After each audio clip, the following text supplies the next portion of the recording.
Hi!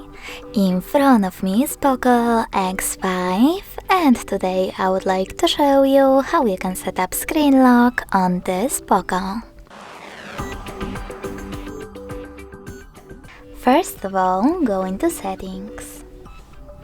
Now scroll down to access passwords and security.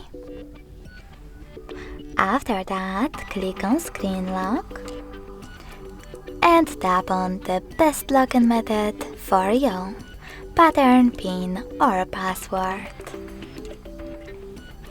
Now you need to wait 5 seconds and tap on Got it in the pop-up. Finally, you can create your login method and then repeat it in order to confirm it. When you're ready, select Confirm at the bottom right corner.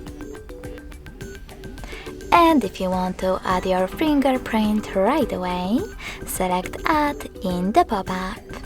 If you don't, click on Cancel. Finally, when I switch off my screen, then turn it back on, I can see that pattern is now required.